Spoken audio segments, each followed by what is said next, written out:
Before I begin, just know this, some stories aren't told for sympathy.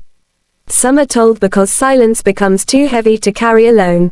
I'm sharing a night that changed me, one I can't take back, one my husband will never know about, and one that turned me into someone I never expected to become. If you're new here, hit subscribe, because what you're about to hear isn't fiction. It's a confession. I don't know if I'm writing this to confess, to heal, or to finally stop pretending that my life has been some neat, controlled thing. Maybe I'm doing this because anonymity gives me the courage I never had at home. My husband doesn't know any of this, he must never know, and that is the only reason I'm bold enough to speak. My name isn't important, and neither is the city I live in. What matters is that I grew up in a house where guilt was served for breakfast, lunch, and dinner. My mother wielded shame like a weapon, and I was always the target she sharpened it on. People saw her as a quiet, prayerful woman, someone who raised us with discipline and church values. But behind the closed doors of our old yellow house, she was a storm, loud, unpredictable, and always looking for someone to blame whenever life didn't bend to her will. That someone was always me. The last real fight we had before everything changed wasn't even a big one. It started with her accusing me of being too distant, too secretive, too stubborn. She claimed I had become a woman she couldn't recognize. And maybe she was right. I had learned to hide the parts of myself she refused to accept. But what broke me wasn't the argument, it was the look in her eyes. That look that said I was the root of her disappointments. That look that told me my existence had somehow derailed hers. And I snapped. I won't carry your failures anymore, I told her. You blame me for everything because you don't know how to face yourself. The room went silent, like the walls were holding their breath. My mother's chest rose and fell like she was swallowing fire, and she gave me a slap that echoed longer than her words ever could. If anything happens to this family, she hissed, it'll be because of you. That sentence carved itself into me like a blade. It was the kind of curse a mother should never speak over her child.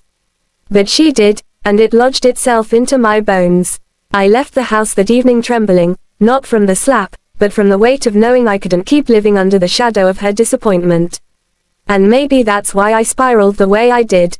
Maybe that's why I let my life slip into a kind of reckless freedom no good wife should taste, at least not openly. Because the truth is, when a woman is pushed long enough, blamed long enough, silenced long enough, she learns to create a separate world. A world where pleasure replaces judgment. A world where she doesn't need permission to feel alive. That world found me on a humid Friday night, the same week my mother's words cut into me. I remember stepping into it, hesitant at first, then bold. I remember how it started with a drink, a smile from a stranger, and a warmth I hadn't felt in years. I wasn't caught by my husband. I have never been caught. That's why I can write this. But the adventure that followed, the choices I made, the hunger that woke up inside me, they all began the moment I refused to carry my mother's blame anymore. And from that point, my life, and the part of me I had kept buried, took a turn I can never fully return from. I didn't plan anything that night. I didn't dress up with intention or paint my lips in some seductive shade.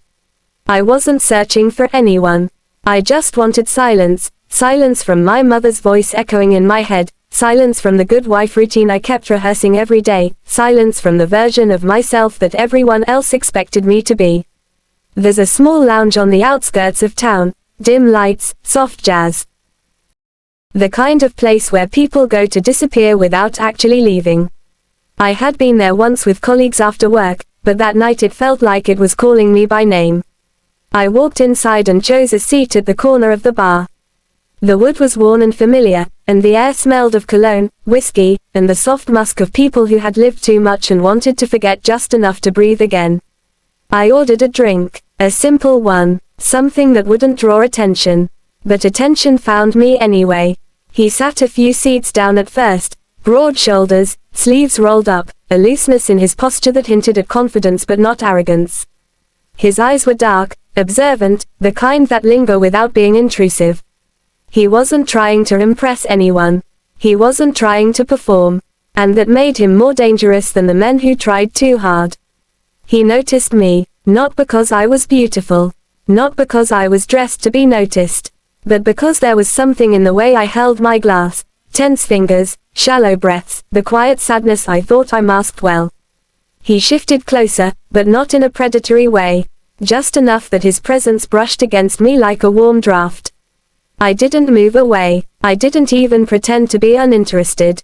My guard was tired. "You look like someone who's thinking too loudly," he said. His voice was deep, warm, unhurried. I didn't want to laugh, but I did, softly, involuntarily. "If you knew what I was thinking," I said, "you wouldn't come any closer." He smiled, slow and knowing. "Then maybe I should stay right where I am. I should have stopped it there. I should have thought about my vows, my home, the man who trusted me." But that night, I felt like a cracked window letting in a storm, no strength left to resist anything. We talked. About nothing. About everything. Not once did he ask if I was married. And I didn't offer the truth. I was anonymous in that moment, unrestrained, undefined. For the first time in a long time, I was a woman without expectations stitched to her skin. The way he looked at me, it wasn't lust. Not immediately. It was curiosity, like he wanted to understand what pain looked like behind my eyes. I had never been studied like that. Not by my husband, not by anyone. And then it happened, the shift. A brush of his hand on the bar near mine. Fingers close enough that warmth traveled across the small space between us. The air thickened, slow and electric. I didn't pull back. I let it linger. I let him linger. I knew exactly where that kind of energy led. I knew what stepping into it meant. But I also knew I had walked into that lounge not as a wife, not as a daughter, not as someone confined by guilt. I walked in as a woman who couldn't bear to carry blame anymore. And that night, blame became the last thing I thought about. Because when he finally leaned in and whispered, "Do you want to get some air?" I stood up without hesitation. I followed him, and I didn't look back. We stepped outside into the warm night, the air thick with the kind of silence that comes before something irreversible. The parking lot behind the lounge was dim, only a few flickering lights, the hum of distant traffic, the shadows of strangers passing without noticing us. It felt like the universe had carved out a private corner for the two of us, a temporary world where consequences couldn't reach. He didn't touch me at first. He just stood close enough that his cologne mixed with the night breeze, something deep and smoky, danger wrapped in softness. I should have walked away. I should have told him it was getting late. I should have remembered the gold band around my finger. But instead, I let my shoulders relax for the first time in months. I let my breathing match his. I let myself exist without rules. "You sure you want to be out here?" he asked, his voice low but steady. "If I wasn't sure," I said, "I wouldn't be standing here." He stepped closer, not aggressive, not demanding. Just present. He lifted his hand slowly, giving me every chance to say no, every chance to retreat. But I stood still. I let him tuck a strand of hair behind my ear. The warmth of his fingers was enough to make my pulse stutter. "You're carrying something heavy," he murmured. I almost laughed. If only he knew. "My whole life feels heavy lately," I whispered. He studied me in the glow of the flickering street lamp, like he could see the cracks beneath my skin. "You don't have to tell me anything," he said, "but you also don't have to pretend with me." Pretending? God, I had been doing that for so long. At home, I pretended I was fine. With my husband, I pretended passion came naturally. With my mother, I pretended her words didn't bruise me from the inside out. But with this stranger, pretending suddenly felt pointless. "I just needed to breathe," I said. "And you came here to breathe," he replied softly. Something about the way he said it made my chest tighten. He didn't say it like a man flirting. He said it like someone offering a temporary refuge. He moved closer until the space between us faded into warmth. His fingers brushed mine, lightly at first, then firmer when I didn't pull away. Our hands didn't fully intertwine, but the contact was enough. It was an invitation I accepted with my silence. Then he leaned in, not all the way, just close enough that I could feel his breath near my cheek. I didn't stop him. "Tell me to walk away," he whispered. It was a door he gave me, a last exit, and I didn't take it. Instead, I whispered back, "Don't."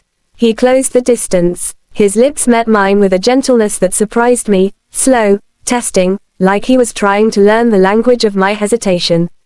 I melted into it before I could think, before guilt could sharpen its claws. His hand cupped the side of my neck, warm and steady, grounding me in a moment I knew I had stepped into willingly. The kiss deepened, steady and unhurried, like he wanted to savor the realness of it. A stranger kissing another stranger, only I wasn't just kissing him. I was kissing freedom. I was kissing rebellion. I was kissing the version of myself that had been buried under years of emotional suffocation. When we finally pulled apart, my breath trembled. "This is wrong," I murmured. "I know," he said gently. "But it feels different," he finished. I nodded, unable to say more. He didn't push for anything else. He didn't drag me somewhere dark or demand more of me. He just held my face with both hands, searching my eyes. "You needed someone to see you," he said. "I see you." 5 simple words. But somehow, they cracked something open in me. I wasn't thinking about my mother's blame. I wasn't thinking about my husband's trust. I wasn't thinking about right or wrong. I was thinking about how, for the first time in a long time, I felt present, alive, awake. So when he whispered, "Come with me," and gestured toward his car, I didn't say no. I followed him, and in that moment, I became the woman I never thought I'd dare to be. I remember sitting in his car, how the leather seats felt cool against my skin, how the soft vibration of the engine echoed in my chest, how the dim interior light made everything feel suspended, like time had paused just to watch what I was about to do. I should have felt guilty. I should have been trembling with regret. Instead, I felt an unsettling calm, a quiet boldness that scared me more than anything. He drove for a few minutes, not far, just enough to take us away from the lounge, away from witnesses, away from the version of me that would have run. We ended up at an overlook on the hill above town. The city lights shimmered below, soft and distant, like the world had shrunk into something small enough for us to ignore. He turned off the engine but didn't say a word. Silence sat between us, thick and charged. I stared out the window, pretending to admire the view, but the truth was simple. I was scared of turning to face him, not because of him, but because of the part of myself I knew I was unleashing. "You're quiet," he said after a moment. "I'm thinking about running." I shook my head, about not wanting to. That earned me a slow, warm smile. "Then don't." He didn't touch me immediately. He waited, giving me room to decide. It was strange. He felt like both danger and safety wrapped in one person. When I finally turned to look at him, the way he met my eyes made my breath falter. He reached out and placed his hand gently over mine. No force, no hunger, just warmth and patience. "If you want me to stop at any point," he said softly, "you just say it." That tenderness, that respect, did something to me. It loosened something tight inside my chest, something that had been knotted for years. My husband loved me, yes, but love and presence aren't the same. He cared, but never saw me the way this stranger did in one night. This man saw my silence. He saw the fractures behind my composure. He saw the way my hands trembled even when my voice didn't. So when he leaned in and kissed me again, this time slower, deeper, I didn't resist. I welcomed it. His hand slid along my jawline, moving with a quiet certainty, mapping the curves of my face like he was learning me through touch alone. I felt myself leaning into him, my breath sinking with his. The warmth of his palm against my skin made my heart hammer. Every kiss tasted like a question I wasn't brave enough to ask, and every touch felt like an answer I had been waiting years to hear. He whispered my name, well, the name I gave him that night, the name that wasn't mine. I didn't correct him. I didn't want him to know who I really was. I wanted to be that nameless woman who didn't owe anyone explanations. His fingertips trailed down my neck, tracing slow, deliberate paths that made heat rush through my body. When he kissed the skin just below my ear, a quiet sound escaped my lips, one I didn't expect and couldn't control. "You're beautiful like this," he murmured. I hadn't heard words like that in so long. Not whispered with meaning, not breathed with sincerity. His hand slid behind my waist, pulling me gently into his lap. At that moment, I didn't think about the wedding band I had tucked into my bag the moment I stepped out of my house earlier. I didn't think about my husband reading in bed, trusting that his wife was taking a simple night walk. I thought about how alive I felt sitting there, straddling temptation, drowning in a moment that felt too real to be called a mistake.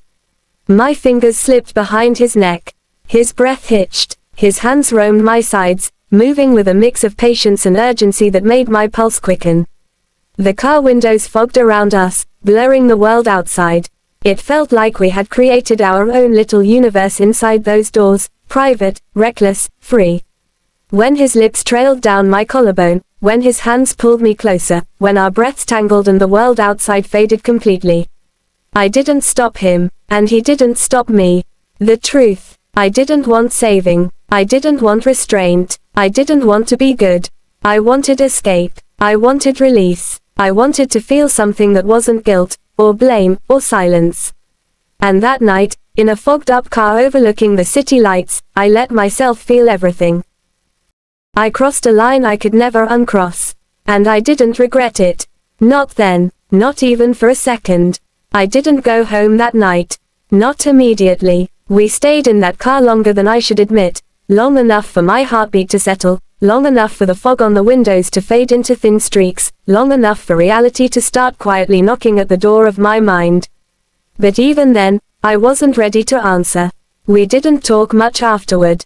There were no heavy questions, no awkward fumbling for meaning.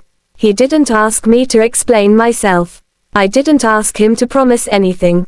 We sat there in the cooling silence, our breaths still tangled, our bodies warm with the aftershocks of choices we couldn't undo.